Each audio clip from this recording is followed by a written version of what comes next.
My boyfriend mocked my dad in front of his friends, so I exposed the real reason behind his sister's divorce. Now our relationship is over. So I, 27 female, have been with my boyfriend, 27 male, for 3 years. We have been living together for the past 6 months and things have been good. We went out for dinner with a couple of his friends a few days ago, but there, he started making fun of my dad. So I snapped at him and revealed something awful about his family in the heat of the moment. For context, my father, 58 male, is a retired businessman, and he's kind of eccentric. He handed over the reins to my older brother, 32 male, a few months ago so he could spend more time at home. Since then, he has a lot of free time on his hands. He told me to create a YouTube channel for him so he could make commentary videos on current affairs and stuff, which he could then show to his friends. I did it for him, and even taught him how to record videos and upload them so he could have an easier time doing it on his own. He posts videos almost every other weekend and only has 12 subscribers, but it's really cute and not harming anyone. He usually only has funny takes on whatever's happening in the world right now and tries to put a humorous spin on stuff. It's harmless and fun and keeps him busy. When my boyfriend and his friends were making fun of it, I really didn't find it funny. One of them was talking about starting a YouTube channel, and my boyfriend started acting really snarky, saying that my father was a budding YouTuber, so he would probably know more about it than all of them combined. Then he brought out his phone and started playing one of my dad's videos. He was showing it around to everyone at the table, and all his friends were laughing like crazy. But I didn't feel comfortable with it because I could tell they were not laughing because of how funny my dad was, but were laughing at him since they found it ridiculous. I tried to tell my boyfriend that this was enough and that I wasn't okay with it by whispering to him, but he told me to stop being such a baby and loosen up a bit. I got really pissed off at that because it felt like he didn't care about my feelings and only wanted validation from his friends. I also didn't appreciate him letting his friends make fun of my dad and laugh at his expense while I was sitting right there. So, I said that since we were talking about family and the funny things our families do, we should also discuss how his sister had to get divorced because she was caught embezzling money while working for her father-in-law. The entire table fell silent when I said that because nobody knew the real reason my boyfriend's sister had to get a divorce. Everybody thought that it happened due to compatibility issues. His sister had been married to her husband for just a year after dating for 2. 6 months into their marriage, she quit her job and started working in her husband's family business instead. But later, she was caught embezzling money, and she told them she was doing it because she needed the money for personal expenses. By that, she meant IVF, because she'd been struggling with getting pregnant, but her husband wasn't ready to go for IVF and dip into their savings just yet. So she decided to steal money instead. It had been crazy, and she almost got arrested, but since it would create a stir and her husband's family didn't want that negative rep, her husband decided to quash the news. They ended it by just firing her and getting divorced. Since then, my boyfriend's sister has been living with her parents and has been unemployed for almost a year since the divorce. Nobody knew about this because my boyfriend and his family had been very careful about who they could trust. My boyfriend had gone against his parents' instructions and told me about this last year when it happened. So I was one of the very few people who knew the truth. I had stayed quiet about it, but when he started making fun of my dad with his friends, I couldn't let it go, and I just blurted it out without thinking of the consequences. After a few minutes of silence, my boyfriend got up and left the table, and I followed him a couple of seconds later. We had driven to the restaurant in my car, so that's where I headed when I got to the parking lot, but my boyfriend was nowhere to be seen. I waited for 15 minutes but then decided to drive home instead because I didn't think he was going to show up. I was right because I waited the entire night and he still didn't come back home. I even called a couple of his friends to find out where he was, but none of them were answering the calls. I also called his parents, but they didn't respond either. I regretted saying what I said in the heat of the moment, but I also didn't think it was fair of him to make fun of my dad and expect me to be okay with it. The next day, I didn't go to work and waited for him to come back home instead. He finally came back home around the evening, and he was in fresh clothes. So I knew that he hadn't just been wandering around aimlessly and had spent the night at either his parents' place or with one of his friends. He ignored me and pretended that I wasn't even sitting in the living room when he walked into the house. He looked straight ahead and went to the bedroom and locked himself in. I waited for him to come out, but when he didn't, I decided to go knock on the door of the bedroom. He still didn't respond to me, even as I kept knocking for almost 5 minutes. I started getting really annoyed, so I started banging on the door instead and told him to come out of the room. I had a lot of stuff in the room as well, and it belonged to me just as much as it did to him. But instead of opening the door, he yelled at me from inside the room and told me to leave him alone, that I had lost the right to even speak to him after what I did the other day. I was getting extremely annoyed because he was acting as if I was the only one who had said things they shouldn't have, and he was just completely innocent. So, I told him that the only reason I had brought up his sister's divorce was because he was making fun of my dad right in front of me and allowing all his friends to laugh at his expense while telling me not to intervene. So, he told me that what he did wasn't even meant to be insulting, and I was taking it personally only because I was embarrassed about what my father was doing online. I honestly don't think that's true because I've shown my dad's videos to lots of other people, like my friends and even some CO workers, and they have found it amusing. So, his theory that I was embarrassed about what my father was doing, and that's why I lashed out at him instead, was invalid. But he insisted that he didn't mean to make it seem like he was laughing at my dad's expense, and said that he was appalled that I had such a low opinion of him. He reminded me that I had shown him my dad's videos several times before this ever since he started posting them on YouTube, and he had always been supportive of it, so it wouldn't make sense for him to make fun of it now. I explained to him that I thought he was showing it around to his friends and letting them laugh at my dad because he wanted their validation. He couldn't exactly blame me for thinking along those lines when that's exactly what it looked like. He got even more defensive when I said that and told me that he was secure enough in himself and wasn't a teenage guy who needed his friends to laugh at his jokes just to feel vindicated. He then told me that even if that's exactly what he was doing, and whatever I was saying was true, I still had no right to bring up something so personal just to get back at him. His sister's divorce had been a really bad time for him and his family, and I had made a mockery of it by bringing it up in front of his friends. He said that I had humiliated him and his family, and that he could never face his friends again, thanks to me. He didn't think that his making fun of my dad warranted such an extreme reaction. We kept going in circles until he finally opened the door of the bedroom and let me in. He seemed extremely upset and told me that what I had said was 1,000 times worse than what he had done, and that there was just no comparison between the two. I told him that he hurt me when he was making fun of my dad, and in the heat of the moment, I ended up saying something that I really shouldn't have. I did regret it, but if he continued to defend himself instead of just apologizing to me for hurting my feelings, then we would never reach a conclusion. He paused for a second and then told me that I still didn't understand the gravity of what I had done. Then he informed me that his parents were planning on filing a defamation lawsuit against me for talking about his sister's divorce among his friends. I thought he was joking, but then he told me that he was quite serious. He had gone to his parents' house after dinner and had spent the night there. He had told them everything, and they were very upset with me. My boyfriend told me that they now wanted me to apologize to him, his family, and most importantly, his sister. They wanted a written apology, or else they would really file a lawsuit against me. He said that the ball was in my court now, and I could decide whether I wanted to apologize to them or deal with the lawsuit. I lost my temper and instantly told him to get out and go live with his parents, just like his sister was, because they were a family of enablers, and I never should have expected him to be any better. We got into a really nasty fight and took a lot of pot shots at each other and our families. It was really bad, but at the end of it, he packed his stuff and left. It has been a day since then, and I have no idea how to go ahead now. I'm almost positive that they won't be able to file a lawsuit against me because they have no grounds, since I just said it in front of a bunch of his friends, and as far as I know, that hasn't exactly done any tangible, real damage to her reputation. I also don't think it's defamation if what I have said is true, so I'm not worried about a lawsuit. But I also don't know if I should be feeling bad about what I did. AITA for telling my boyfriend's friends about the reason behind his sister's divorce because he made fun of my dad? Update 1. I decided I had nothing to feel sorry about and that I was done with my boyfriend for good. I also haven't made up my mind about whether I'm going to refer to him as my boyfriend or my ex here, so please bear with me. It doesn't matter if I say boyfriend or ex, I mean to refer to the same person. But anyway, he can't just make a mockery out of my dad just to get a few laughs out of his friends and then expect me to be all right with it.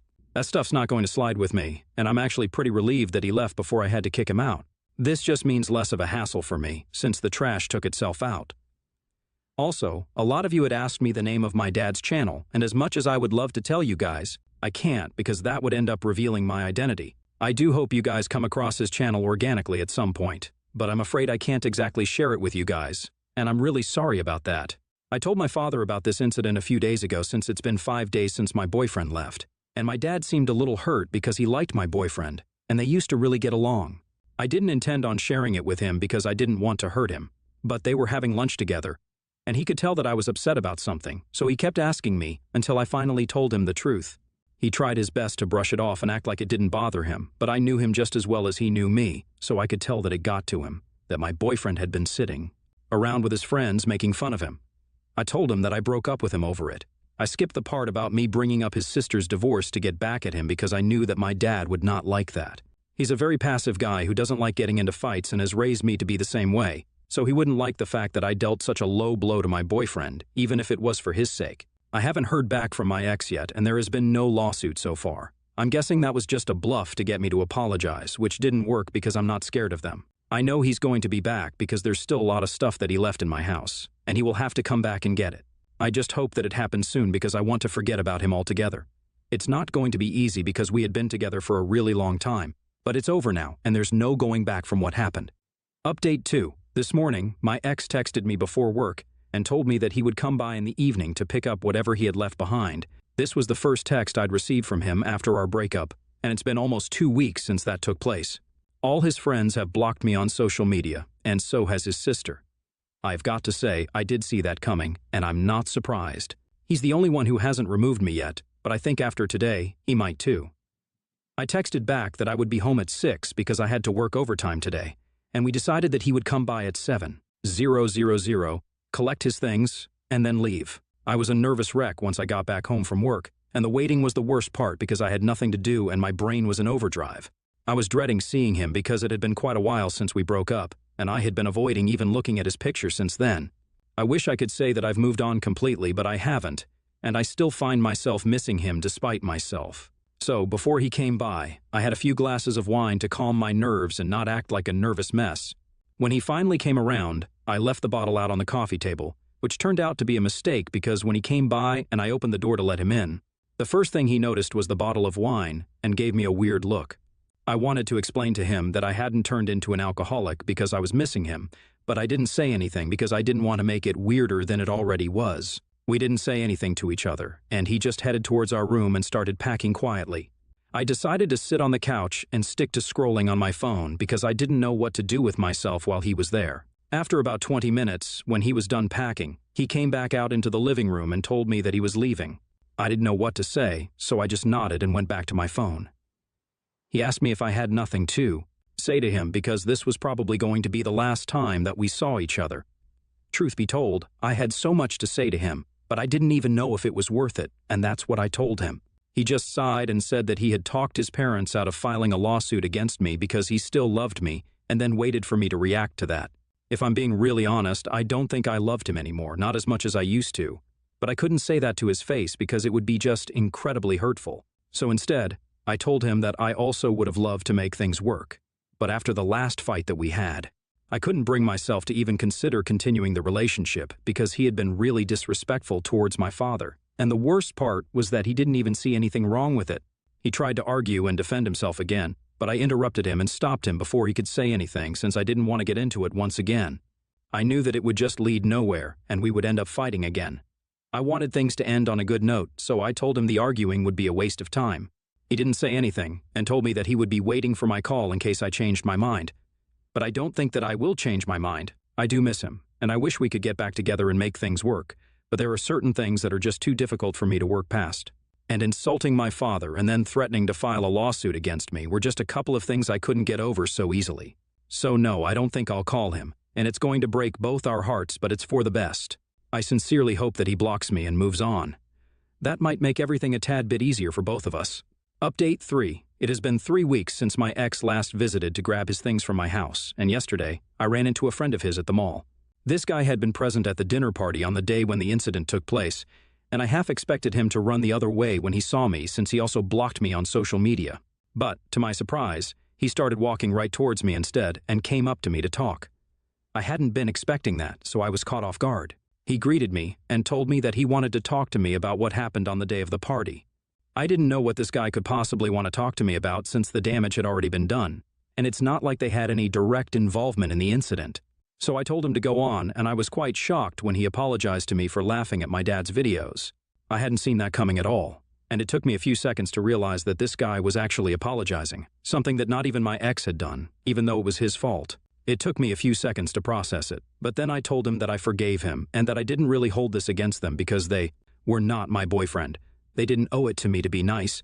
It would have been great if they didn't laugh and ridicule my father, but I was honestly more disappointed in my ex than with them. He told me that he still wanted to apologize because clearly that had hit a nerve with me, and they regretted it because eventually that's what caused our breakup. So I told him to forget about it and that it was nice and expected the conversation to be over. But he still didn't walk away and said that he had a couple more things to tell me. Now that really made me curious because I didn't think that we had anything more to discuss. He and I were not friends. We occasionally talked to each other whenever we met because of my ex, but apart from that, we didn't know each other personally. So I couldn't imagine what more he had to say to me, but I could tell that this could be important from the look on his face. I ended up agreeing to hear him out, and we went to the nearest coffee shop so he could say whatever it was that he had to tell me, since it was apparently a long story. As soon as we had ordered coffee, he started off by saying that my ex had been in touch with them after he left the restaurant on the day of our fight. They had a group text together, and he had been consistently whining there about how I was overreacting, and that I had no right to say such things about his family. He was trying really hard to make it seem like I had made that up about his sister's divorce, and most of the guys in that group actually bought it, except for him. All the guys were actually egging him on to get me to apologize to him in writing, and one of them even suggested that apologizing to him alone was not enough. I had to apologize to his family and his sister as well. His friend told me that he hadn't actually left the restaurant to go to his parents' house like he had told me, but instead went to one of their friends' houses, the one who was celebrating his birthday, and spent the night there. Soon after I had pulled out of the parking lot, the rest of them had also left the restaurant and reunited with my boyfriend at their friend's house. They spent the night plotting against me, and they came up with a plan to scare me into apologizing by saying that his parents were going to file a defamation lawsuit against me if I didn't. My ex's friend, who told me all of this, said that he wasn't comfortable with any of it, probably because he was the only one with a conscience, and so he stayed out of it and even tried to tell my ex not to go through with that plan because it was stupid and would most certainly end in a breakup. Then, he recently found out that we had broken up, even on the day that my ex had come by to pick up his stuff. He had texted his friends right after and told them that he had said he loved me and was very sure that I was going to call him back because he had noticed a very unfortunate bottle of wine on the coffee table. He was pretty confident that I was miserable without him and just trying to put on a strong front to make it seem like I was dealing with this better than I really was. So now, my ex's friend was telling me all about the lengths that he had gone to and all the lies that he had told me post our breakup. My ex had never told his parents the real reason behind our breakup, and they were never really going to come after me. He had made all of it up just to scare me and intimidate me so that I would apologize. It was a sick way of playing mind games for an ego boost, and I was horrified when I learned the truth. His friend said that he felt like he had to come clean to me just in case I was thinking about getting back together with my ex. He wanted me to know that it wasn't a good idea, and even though this was none of his business, he felt like it was his duty to warn me when he saw me at the mall. I thanked him for being the only one in his friend's circle with a spine and a conscience. And then I came back home. I had still been following my ex on social media, but I blocked him everywhere yesterday because he doesn't deserve to have access to me in any capacity whatsoever. I even had half a mind to tell his parents the real reason behind our breakup because I was sure that he hadn't told them the truth. But I decided against it because I didn't want to invite more trouble for myself. I just wish that I'd never even met this guy because he turned out to be worse than trash. He was the kind of toxic trash that people shouldn't even be near at the risk of contracting some disgusting disease. That's how he is, and it's no surprise that his friends are just as bad as him, except for the one guy from their circle who had the courtesy to tell me the truth. I pray that I never have to see him again because if I do, I might just get violent. Update 4. Hey guys, so it's been almost 1 full year since I broke up with my ex, and I just thought I would give you guys a little update on how I've been doing. Things were rough in the first couple of months following our breakup, and I had major trust issues, so naturally, I didn't see any guys during that time. Also because I had just had a 3-year-long relationship that turned out to be one of the worst mistakes of my life. I wasn't looking to date either. Instead, I started working on myself, and it made me a lot happier. I started going to therapy to process the breakup and deal with my emotions instead of running away from them, and it really helped. A couple of months after our breakup, maybe just 4 months, I heard from a friend of mine that my ex was already seeing somebody new. It was really difficult for me to come to terms with at the time because it had just been 4 months since we broke up, and we had been together for 3 years, so it didn't make sense for him to move on so quickly. But I accepted the fact that this was out of my control, so instead of mulling over it, I needed to just not hear about it again so I could fully focus on myself. I told all my friends that I never wanted to hear about my ex, or what he was up to because it just didn't concern me anymore, and they respected it and stopped telling me about him. I don't know if he's still with that other girl or if he has broken up with her, but the last time that I heard from him was about a month ago. He had texted me from his new phone number to let me know that he was moving to Louisiana for work. That's all that he said to me, and I didn't reply to it. Looking back on my old posts, I realized that I had come a long way, and I'm really proud of myself. It wasn't an easy process at all, and there were super dark days when I didn't want to do anything but lay in bed and cry. But I powered through it, and now I'm living my best life. I wouldn't change a thing in the past, even if I had the choice to, because at the end of the day, I'm happy with my life and how things worked out for me. So that's that. And thank you guys so much for all the love and kind messages.